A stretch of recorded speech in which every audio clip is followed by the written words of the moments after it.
Hujambo na karibu, unatazama taarifa za saa 7 mchana. Mimi wako Andrin Kilemi. Karibu tuandamane sote hadi tamati. Na tunaanza katika kaunti ya Turkana ambapo kama njia mojawapo ya kuleta huduma karibu na mwananchi, gavana Lomurkai amefungua rasmi kituo kitakachosaidia wakimbizi na wenyeji katika kupata huduma za serikali kwa urahisi eneo la Kakuma. Mwanahabari wetu wa Turkana Kitio Mtambuko alikuwepo kwenye ufunguzi huo na kuandaa taarifa ifuatayo.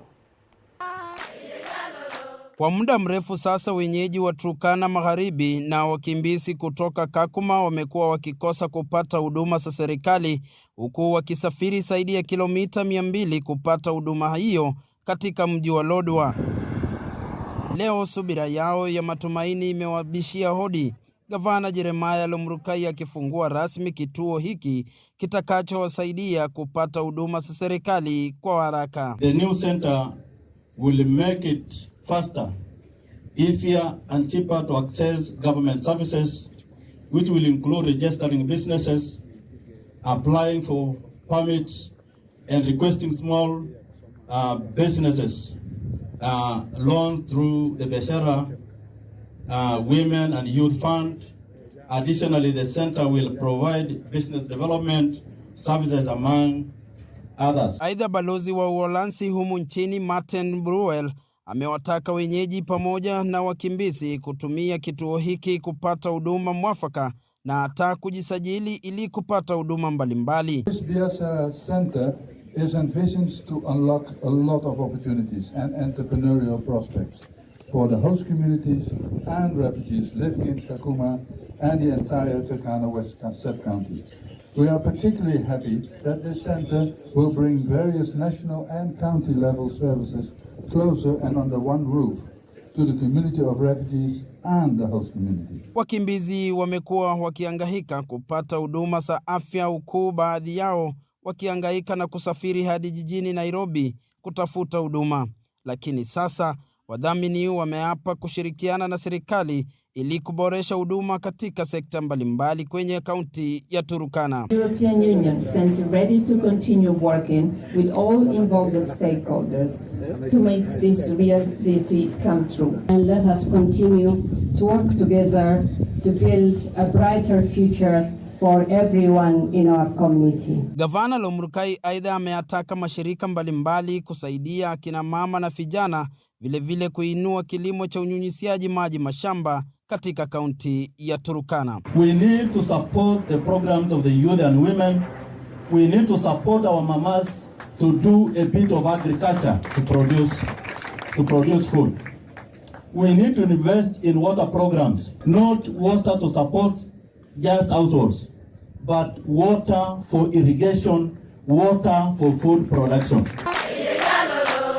Nikiripotia TV47 kutoka Kakuma kwenye kaunti ya Turkana, mimi ni Kitio Mtambuko.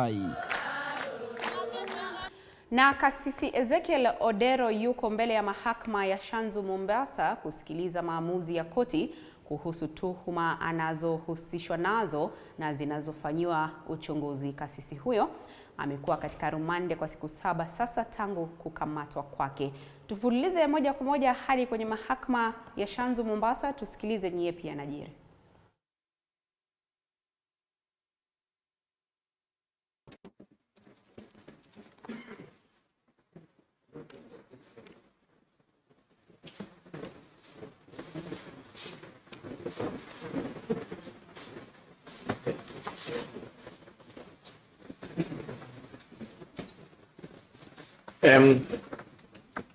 The court assistants will give you information by around 2:30.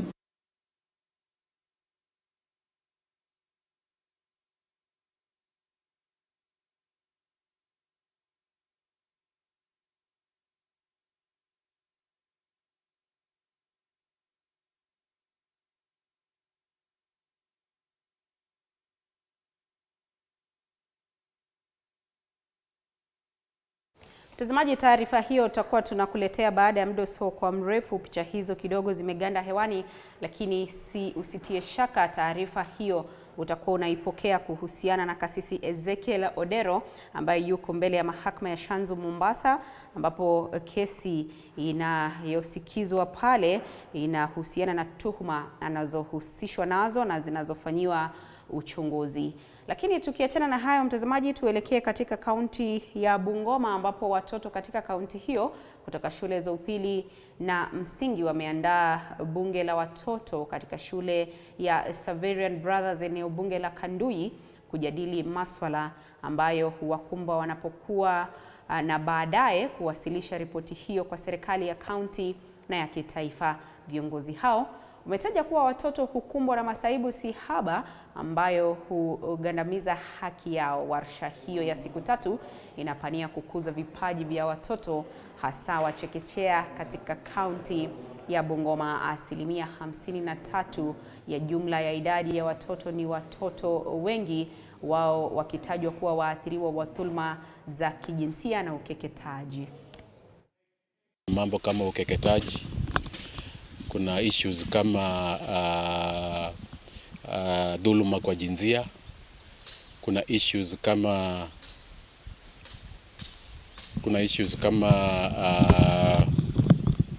child abuse. There are so many.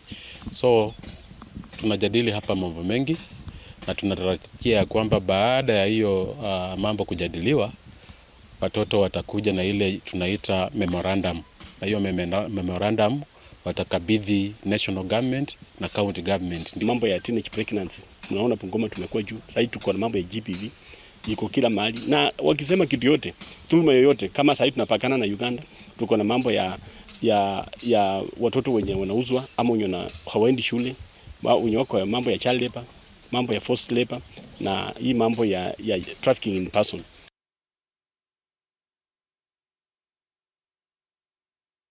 Kutoka Bungoma, mtazamaji, sasa tuelekee kwingine ambapo mwanamke mmoja katika kijiji cha Mwikali eneo bunge la Butere mapema leo alijifungua watoto 4 katika hospitali ya St Mary's Mumias, na kama anavyoarifu mwanahabari wetu Ronnie Regan, mama huyo hangeficha bashasha yake kufuatia kilichojiri.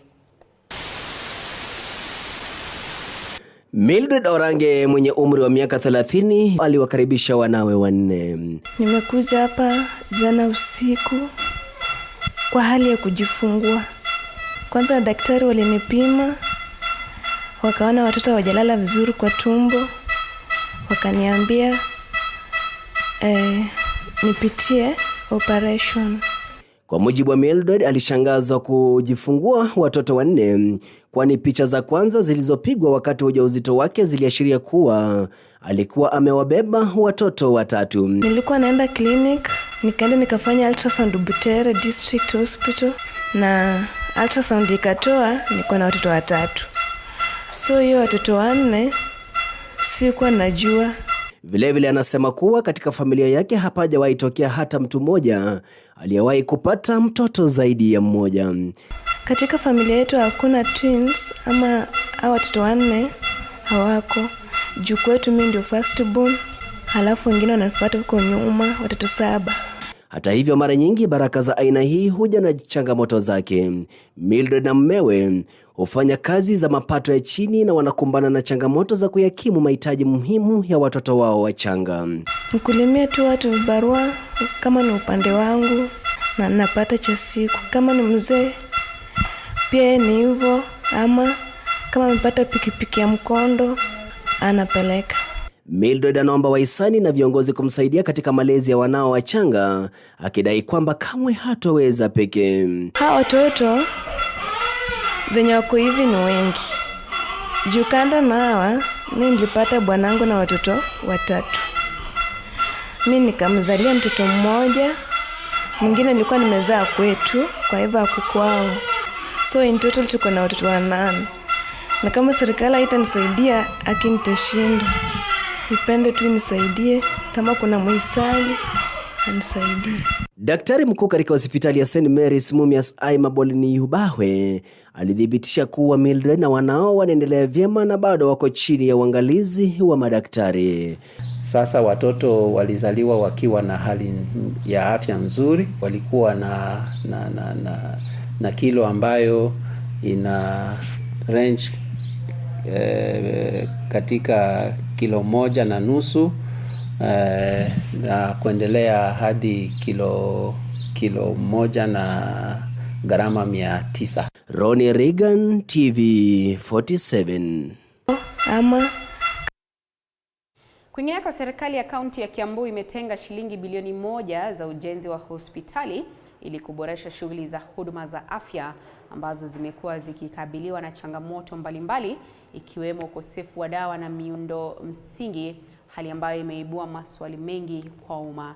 Hazina ya uboreshaji wa vituo ambayo huzalishwa kutokana na fedha taslimu na miradi ya bima kutokana na huduma zinazotolewa katika vituo vya afya na ruzuku kutoka hazina ya mapato ya kaunti tayari ilikuwa imefikia shilingi milioni 400 kutokana na hesabu iliyofanywa miezi 5 pekee iliyopita.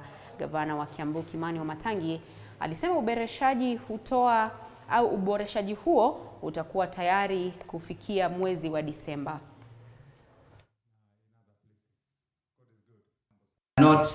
Yes, we have been doing well, but there is a lot of room for improvement. So this is the time now to say that we cannot continue doing things the same way we were doing last year. We want to see efficiency, effectiveness in the way of our doing things. And that way, we are going to improve on our service delivery. Have a conversation again about your remuneration. That you have not been paid on time, that your dues have not been paid on time, that you have to revert to unionist activities for you to get paid. That is history in this county. All the medical supplies we are buying now, we are not borrowing even one. We ask, we order, and we pay. And after all what he has paid now and is being supplied, he still has a positive balance, like I've said. If he was told pay 300 million, now he can write a check for 300 million. My intention is that by the close of this year, that's my target, that we shall build that fund into a more than 1 billion positive fund, where he can be able now to run all his affairs, the well-being, the welfare, and the development, or rather the better being of our medical facilities and yourselves. Na naibu wa rais Rigathi Gachagua jioni ya leo anatazamiwa kukutana na viongozi wa wakilishi wadi wa humu nchini, haswa eneo la Mlima Kenya, kuendeleza mikakati ya vita dhidi ya ongezeko la pombe haramu eneo hilo. Vilevile anatazamiwa kukutana na viongozi wa mashirika yanayokuza kahawa nchini ili kutathmini mwelekeo. Mwandishi wetu Willy Dennis Njiru amekita kambi eneo hilo na kwa sasa tunaungana naye moja kwa moja. Asanti sana mwenzangu Andrin Kilemi ukiwa studioni zetu jijini Nairobi, mbashara kutoka hoteli hii ya Lake Naivasha Resort hapa, ambapo jinsi ulivyotangulia kuwajuza watazamaji wetu ni kwamba naibu rais anatazamiwa kuwa na vikao viwili tofauti baadaye hivi leo, na itakuwa ni shughuli nyingi tu hapa, akiweza kukutana na viongozi kutoka eneo la Mlima Kenya ili kuangazia swala ambalo limekuwa mjadala wa siku kutwa nzima katika eneo la Mlima Kenya. Itakumbukwa pia eneo hili la kaunti ya Nakuru lilikuwa mojawapo ya eneo la Mlima Kenya, japo kisiasa wengine wanadadisi kwamba eneo hili halifai kuwa likiangaziwa pamoja na eneo la Mlima Kenya, ilhali eneo hili lina umuhimu wake mkubwa sana katika historia la ni yapi ambayo yalikuwa yanashirikiana katika kaunti ya Nakuru na eneo hili la bonde la Ufa na haswa eneo la Mlima Kenya. Swala la pombe zisizo timiza viwango vinavyohitajika vimeshamiri sana katika maeneo mengi hapa nchini, na limekuwa ni jambo ambalo limetatiza sana uongozi wa siku. Itakumbukwa kwamba rais aliondoka mwaka wa 2020 14 aliweza kutangaza vita hivi kote nchini, na tuliweza kuona nyingi ya maeneo ambayo yalikuwa akisadikika kuwa yanatengenezewa pombe katika eneo hili yakiweza kuvamiwa na kufungwa, na labda kwa wakati fulani tuliweza kukuwa na hali shwari miongoni mwa vijana wetu ambao pakubwa wanaathirika kutokana na ubugiaji wa tembo hii kwa kiwango kikubwa. Vile vile mtazamo upo hali kwamba kutokana na ugumu wa maisha wa sasa unachangia vijana wengi kuenda kupata vileo, lakini swali ni wanatoa hela hizi wapi za kuweza wanatekeleza mambo haya, ikiwa ni ubugiaji wa tembo. Haya ni baadhi ya mambo ambayo naibu rais atakapofika eneo hili atakuwa akiweza kutaka kutathmini na kuweza kupokea maoni kutoka kwa wale viongozi wa wadi. Ukumbuke kwamba MCA ndiye kiongozi wa kwanza ambaye anaweza kumfikia mwananchi pale chini, masuala yanayomguza mwananchi pale chini. Japo vile vile viongozi wengine wanafanya vile, lakini ana mkono wa kwanza kwa mwananchi, na baadhi ya mambo haya atakuwa yakiweza kuangaziwa, na tunatumai kwamba baada ya kikao hiki kutakuwa na taratibu ambazo serikali itaweza kuwa ikiangazia kwenye siku za baadaye kuhakikisha kwamba ubugiaji huu ambao unasadikika kupita kiasi unapunguzwa. Ni jambo la kufedhehesha na kutononesha tukiangalia kwamba baadhi ya vijana wachanga tu miaka 20-25 wanapigwa picha na wenzao, inatumwa kwenye mitandao ya kijamii wakiwa kwenye matope, wakiwa hawajielewi, hawana mbele, hawana nyuma. Vile vile tumekuwa na lalama tukisikia kwamba kina mama katika eneo la Mlima Kenya wanadai kwamba hali yao si shwari sasa katika mambo ya kupata watoto. Na mambo haya ni mambo ambayo yanafaa kuwa yakidhibitiwa kwa kiwango kikubwa, kwa sababu ikiwa inafikia hali kwamba mzee anazembea katika hali zote, hata katika majukumu ambayo mwanadamu ametwikwa na Mungu, basi kuna tatizo. Na bali na hayo, vile vile swala la kahawa hapa nchini ni swala sugu, na ikizingatiwa kwamba kahawa ya hapa nchini bila shaka ni mojawapo ya kahawa zilizo bora zaidi katika dunia kote, na kwa wakati mwingi kahawa ya hapa imekuwa ikitumika kuchanganya na kahawa kutoka eneo lingine na lingine katika mataifa yanayokuza kahawa ulimwenguni, ili angalau kuweza kuwa na ile ladha ya kahawa kutoka hapa nchini. Tunajivunia kuwa na kahawa nzuri, tunajivunia kuwa na majani chai mazuri, na haya ndiyo mafuta yetu. Hii ndio dhahabu yetu hapa nchini, na bila shaka ni lazima serikali ikaweze kuangalia swala hili ili kuhakikisha kwamba kile kidogo tunacho hapa tunajivunia nacho, na kinapoenda katika mataifa ya kigeni bila shaka kinakuwa ni kitu ambacho tunaweza kujivunia. Tunatumai labda kwa wale wawili watatu tumeweza kuzungumza nao itakuwa vyema kuliko kuchukua kahawa yetu hapa ikaenda ikafanyiwe kutayarishwa kule, na ikirejea hapa mwananchi wa kawaida ambaye ni mkulima aliyeweza kuichuma kahawa hii hawezi mudu gharama ya ile kahawa, kwa sababu inarejea hapa nchini ikiwa yenye gharama ya juu sana. Mambo yote haya ni mambo ambayo yatakuwa yakivaliwa njuga na viongozi hawa baadaye hii leo watakapokuwa wakiingia eneo hili, na tunatumai kwamba vile vile bei ya bidhaa hii itakuwa ikimfahamu. Mimi walikuwa wakieleza kwamba walipelekwa shuleni na hela ambazo zilitoka kwa kahawa. Leo hii mimi niko hapa mjini Naivasha na mwenzangu kwingine, hatushabiki. Shida ilitokea wapi? Ni wakati gani tulikosa ule mshike wa kuweza kuhakikisha kwamba tunachangamkia ukulima wa kahawa na kuhakikisha kwamba ukulima huu tunaendeleza japo tuko katika mijini? Haya ni mambo ambayo labda pengine yatakuwa kivaliwa njuga baadaye kuhakikisha kwamba yanahainishwa na kunakuwa kuko na hali nzuri ya siku za baadaye kwa mkulima wa bidhaa hizi mbili muhimu ambazo zinatumika kimataifa. Tutakuwa tukizidi kuziangazia taarifa hizi wakati naibu rais atakapofika hapa. Tuko ange kuhakikisha kwamba tunawajuza watazamaji wetu yote yatakayokuwa kijiri kutoka eneo hili, na kwenye taarifa zetu za saa 1 na saa 3 tutakuwa tukimtaarifu mtazamaji ni yapi yamejiri kutoka eneo hili. Kutoka hapa mjini Naivasha, mwenzangu Andrin Kilemi na kurejeshea usukani kwako ili ukaweze kuendelea na taarifa zaidi. Asante sana Willy Dennis Njiru, mwanahabari wetu kutoka eneo hilo la Naivasha. Bila shaka tutakuwa tunarejea kwako kwa mengi zaidi, na haswa naibu wa rais Rigathi Gachagua atakapowasili hapo Naivasha, na ambapo anatazamiwa kukutana na viongozi wa wakilishi wadi eneo hilo.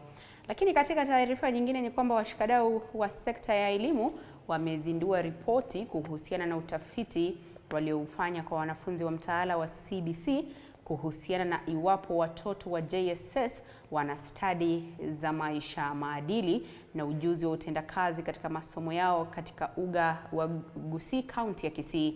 Utafiti huu ulifanywa kwa familia 17,000 mbalimbali kwa watoto wa miaka 10 hadi 15 ili kutathmini iwapo athari za maadili zinaathiri utendakazi wao katika masomo, huku walimu wao na wanaowafunza wanafunzi hawa wakiomba kutilia mkazo kuwapa wanafunzi maadili mema. Some of the competencies that we were able to assess includes collaboration, problem solving, self-awareness, and respect as one of the values. What came out from those findings is that, for instance, in problem solving, we established that only 5% of our adolescents are proficient. What does that mean? It means, therefore, that these were the adolescents who were able to identify a problem, and they could go ahead and give you multiple solutions to that particular problem. Of course, majority are still in the journey of acquiring these competencies. For instance, in self-awareness, we also established that 9% of our adolescents are proficient. Then in collaboration, about 10% of them are proficient. Then in respect as a value, we also established that 6% of adolescents are proficient. What does this tell us? What we are trying to push right now is that we want each and every stakeholder to take responsibility. It is something that we cannot do alone, because some of these competencies are being nurtured at home, but also in school. The teachers have a responsibility, the parents have a responsibility.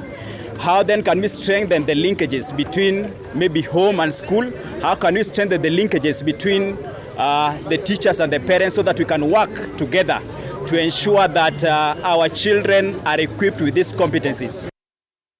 Mtazamaji, turejelee taarifa yetu ya hapo awali ambapo kesi ya kasisi Ezekiel Odero inaendelea katika mahakama ya Shanzu Mombasa, ambapo wapelelezi wa makosa ya jinai wanaomba waongeze muda zaidi wa kusalia rumande ili kutoa nafasi ya uchunguzi kwa kina. Hata hivyo, upande wa kumtetea kasisi unaiomba mahakama kumwachilia kasisi kwa dhamana huku uchunguzi ukiendelea.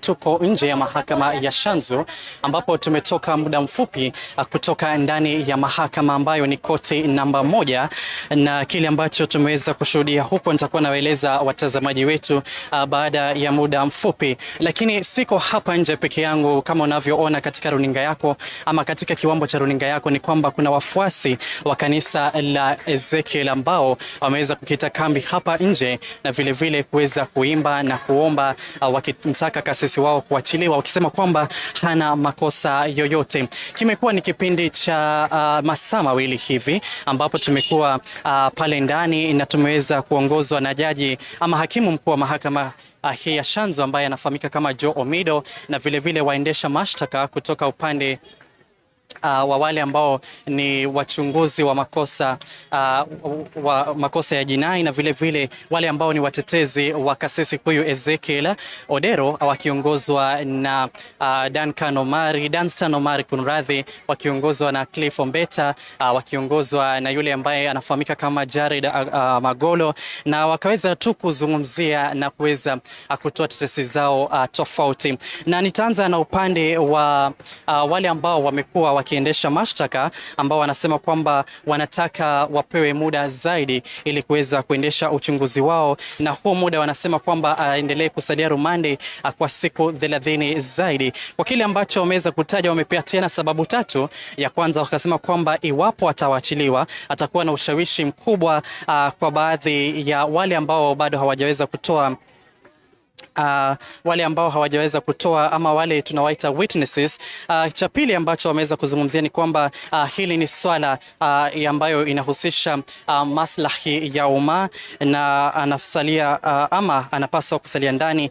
Cha tatu ambacho wameweza kuzungumzia ni kuwa asili ya makosa ambayo anashtakiwa nayo kuwa ni makosa makubwa, na wakasema kwamba itakuwa ni bora akiweza kuzidi kuzuiliwa kwa siku 30 zaidi ili kuweza kutoa nafasi ya uchunguzi huo kuendelea. Na upande huu mwingine wa watetezi wakiongozwa vile ambao nimewataja, Jared Magolo, Danstan Omari, Cliff Ombeta na mwingine ambaye anafahamika kama Shadrack Wamboi, wamesema kwamba wafunge hii faili na waweze kumpatia dhamana ambayo itaweza kumruhusu aelekee nyumbani, na kuwa wataweza kuwa wakitii amri ya mahakama iwapo wataweza kumhitaji tena kuandikisha ama kuweza kujibu kesi yoyote. Kwa hivyo wamesema kwamba wapewe dhamana ya fedha ama dhamana huru ili aweze kuachiliwa kutoka rumandi, na wamesema kwamba hana sababu zozote za kuweza kuwashawishi watu kuhusiana na swala hili nzima ambalo tunalizungumzia.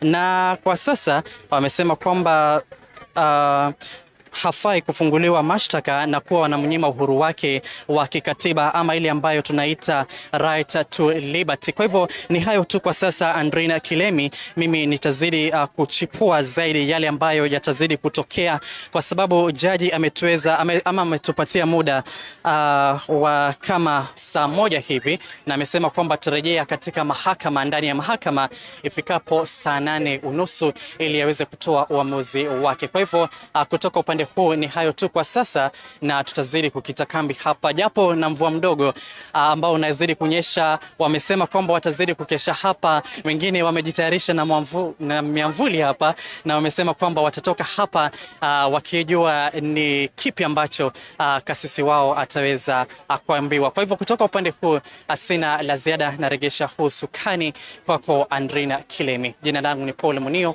kutoka mahakama ya Shanzu, kaunti ya Mombasa. Na asante sana Paul Munio, mwanahabari wetu kutoka kaunti hiyo ya Mombasa. Bila shaka tutasubiri uamuzi wa jaji mwendo wa saa 8:30 wakati ambapo kikao hicho kitakuwa kinarejelewa. Lakini kwa sasa, mtazamaji, tunaelekea madukani.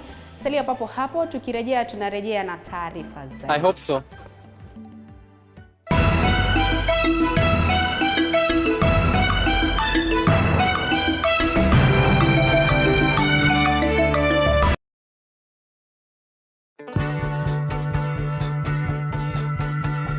Wakati mwingine kama weekend, mimi najiachilia. Hata ukumbuki history.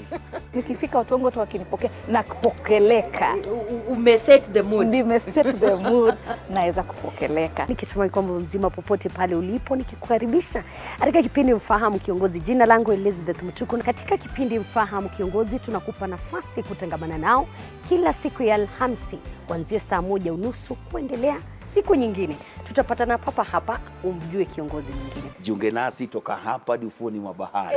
Meli yetu itakapotua nanga kwa uhondo ribo ya riwaya hii Mwisho wa Kosa. Monica.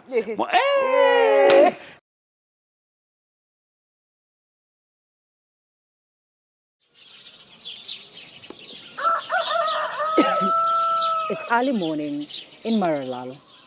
Start your morning informed, educated, entertained, and above all, know your country. From the beautiful plains of Samburu County to the skyscrapers of Nairobi, Morning Cafe certainly got you covered. Indeed, a beautiful place to watch and certainly a moment of understanding and knowing your country. Indeed, to the remotest parts of every county. Join me, Linda Alela, every weekday from 6 a.m. to 9:30 a.m.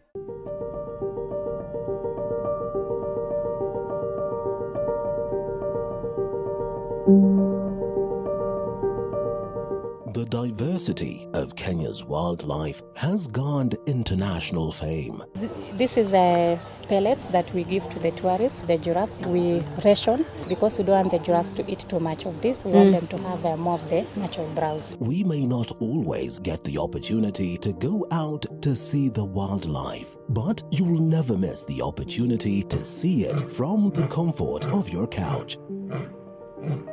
This is home to animals that have been found out there either injured, abandoned, or confiscated from people who are holding them illegally. Only on Zidi TV. kukutaarifu. Waziri wa Elimu Ezekiel Machogu amesema kuwa mwaka huu hamna pesa zozote ama ruzuku zitakazokwenda katika vyuo vikuu vya kibinafsi katika harakati za kuimarisha vyuo vya umma. Kadhalika amesema kuwa wanafunzi wote ambao watapata alama ya cha kuongeza watachukuliwa katika vyuo vya umma kuanzia mwaka huu. That we have been discussing with the vice chancellors and the chairs of university is that they have to start working on the curriculum, and we will be able to form the committee to be able to spearhead this so that when we get to 2026 we are ready. The chairperson, I would also like to say that as areas, Madam, that there are those who are not seeking for admission. We would like each and every Kenyan who was qualified to go to university, or if we choose us, because like last year, about 3,000 who had qualified chose to join the TVET institutions, that each and every Kenyan child gets the opportunity, and I think that is something that we will require to look into, because we will not like our people, because the number that we get joining universities in those areas is actually a very minimal percentage, so we will not like anybody to be left out, and that is something that we will be able to take up. With your permission, Chairperson, probably the other questions that I've left out, my peers can assist in answering with your permission. Amendments and university fund. Why do you disburse directly to universities disregarding the university fund? I think there are sections which we have forwarded to the Attorney General. Do you have a copy? The copy we have. I will be able to give you a copy of the letter I've done probably after this meeting. Chair, I can give you a copy because I'm sure it will be able to come to Parliament, because we normally pass it through the Attorney General. I will give you a copy because we have done. So clerk facilitate that. And the university fund, Madam Pierce, would you want to respond to that? Yes, Honorable Chair and Honorable Members, the University Fund Board has been progressively building its capacity to then be able to fully actualize its mandate. And I'm happy to announce that with the new funding formula as part of the operationalization, all the funding will be student-centered, and it will be based on students receiving scholarships. So there will be no block funding for universities at the Treasury, and this money will be disbursed by the University Funding Board. So up to now, it has built adequate capacity to discharge the full mandate. Thank you. Thank you, Honorable Minister. It's also just good that you know we ordered a special audit that the Auditor General audits private universities for the monies they've been receiving from government. So very soon we are going to table, and you will understand why we have been pushing you to take that decision that you have agreed to take. And we also thank the President for his recommendations yesterday that by and large also speak about the same thing. So members, we have took university, technical university, waiting for us. We will not want to take, unless very burning. So Kakai, Mumina. Chair, mine is just to... No, honorable member, order. Questions are order, honorable, Chair. Honorable Mumina, order. We will start with Kakai, then we'll go to Honorable Mumina, then Ali Miruka, then we'll finish the debate. Okay, I'll try to be brief. Thank you, Chair. Just briefly. We focus more on universities for Nawaziri, but looking at the other cadres of education, the JSS teachers, actually, they are working in remote areas, and there's been delay on salaries. I hope you are aware, and it would be good for you to react on that. Then there are also the issue of infrastructure on DSS, junior secondary schools. An example, the water and sanitation, toilets collapsing. I don't know if you have got some special funds to try and do that. We are trying within our CDF, but really we are overstretched. So it would be good if you reacted on that and see what is available for you to support us. And again, having been a member of parliament, you know exactly what I'm talking about. Lastly, teachers who teach in the old communities, especially primary school teachers, they are sort of ignored. They are not getting their allowances. And lastly, the issue of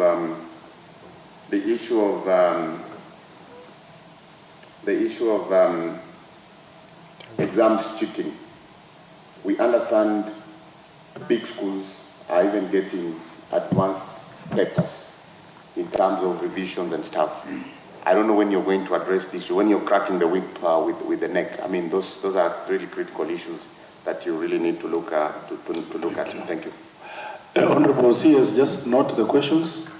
Those that you need, maybe you need more time, you can go and submit written answers, maybe in a week. Just take note of the questions. Those you can answer now, please do. Those you can't, you can submit to us. Honorable Amina. Thank you, Chair. Chair, I'm not asking new questions. I'm just pressing to have my earlier question answered properly. The first one on why we still have so many candidates out there who are yet to be placed. CS, the issue here is lack of information and the fact that the population there in Asal counties are largely, people are not able to get information in time. Even when COOPs are placing adverts asking people to apply, they are not able to access that information. So we have a generation of young people who are just staying home, doing nothing. Quite a number of them. So I will expect CS that you undertake a very serious mop-up exercise in Asal County, where we work together with the provincial administration and the leaders to push them to be placed. It's the information that is lacking in those areas. So, and we can't just, forget about them. It is not their mistake that we are in a place where there is no telecommunication network. And I think the other question you were about to ask your PS to answer, then the chair interrupted. Sorry, Chair, I'm not blaming you. Which question? I'm concerned about equity when it comes to identifying government-sponsored students. Because as it is currently, it's only eligibility to university that seems to be the only criteria. And that can't guarantee equity in this country. Thank you. Please, I will respond to it. Mheshimiwa Roka. Thank you, Chair. There is one thing I wanted to make aware about the institutions we have in our here. Whether the minister understands, I don't know why our universities have a system of opening a system for 1 week for the students to pay school fees. And after a week they close. And you are aware that most of our students are very poor. You may find that there's a time when we pay school fees later after the closure. Why is the system having very short period? I'm trying to think that can you be able to open within the period of the span of a semester? that any student who is able to raise school fees at any time is able to pay at that particular time. And number 2, Chair, I'm a happy man because if my child is going to score A, he's not going to be denied a chance to do medicine. That is now going to do medicine, not agricultural science or education. Thank you. Thank you, Honorable Meruka. Honorable Mwiti, then Wakili Mwenje. Thank you, Chair. First, let me congratulate the CS and the team for the fantastic presentation. With the Chair, the CS being a former administrator and an excellent one, we are convinced that our institutions are going to perform very well. With the Chair, once again, we would like to state that we are going to support you until you achieve exactly what you would like to support. However, I would like to state that funding in the institutions is very, very critical. And also proper management is vital to achieve the results. Through the Chair, the CS has not informed us whether there is any revenue generated from these institutions, and if generated, how is the accountability of these funds? My second question is very important, and then government may strain to provide thorough funding. Are you having any strategies to generate any funding in the institutions? Thank you, Chair. Honorable Mwenje. Thank you for introduction. My name is Mark Mwenje, MP Embakasi West, and a member of this committee. First of all, I want to thank Waziri, I think, for his commitment to our public institutions. I only have 2 issues, Honorable Chair. And one is, I'd want to know what the ministry is going to. Na mtazamaji, ni kikao cha hapo awali. Bila shaka taarifa hiyo inazidi kufuatiliwa na mwanahabari wetu Elizabeth Mutuko. Utakuwa unaipokea kiukamilifu kwenye taarifa zetu za saa 10, saa 1 na hata saa 3 mtawalia. Katika taarifa nyingine ni kwamba viongozi wa kisiasa wametakiwa kutoingilia utendakazi wa mahakama pamoja na idara ya polisi katika uchunguzi. Mtazamaji, taarifa hiyo inayoendelea kuhusu madhehebu ambayo yamehusishwa na tuhuma za kutoa mafunzo yenye itikadi kali. Wito huu umetolewa na viongozi mbalimbali kutoka katika kaunti ya Vihiga, siku chache tu baada ya wanasiasa kadhaa kujitokeza kumtetea mhubiri Ezekiel Odero ambaye anachunguzwa kwa madai ya kusababisha maafa kupitia dhehebu lake. Viongozi hao wanataka sheria ichukue mkondo wake, na iwapo washukiwa watapatikana na hatia basi waadhibiwe kisheria. Mackenzie ambao ni pastor, ikiwa atapatikana kwamba yeye ndiye amehusika na mambo hayo, then sheria ichukue mkondo wake. Kama ni kufungwa basi aweze kufungwa. Kwa hivyo tuachie judiciary ama mahakama iweze kutoa mwelekeo, na tunaomba kwamba mambo ya wanasiasa wasiingilie mambo ya Shakahola.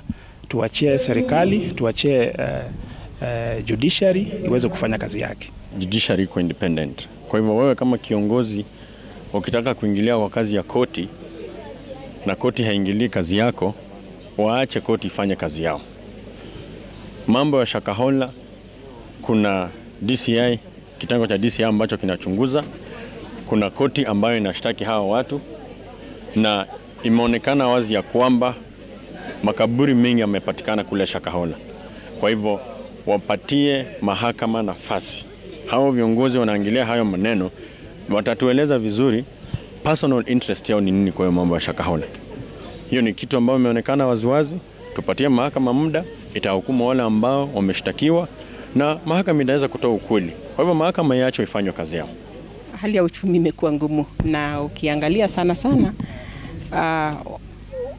hawa unasikia kina Mackenzie wamegundua kwamba kuna weakness kwa wamama, kwamba they are looking for money, they are very desperate, and they use that opportunity to mismanage them.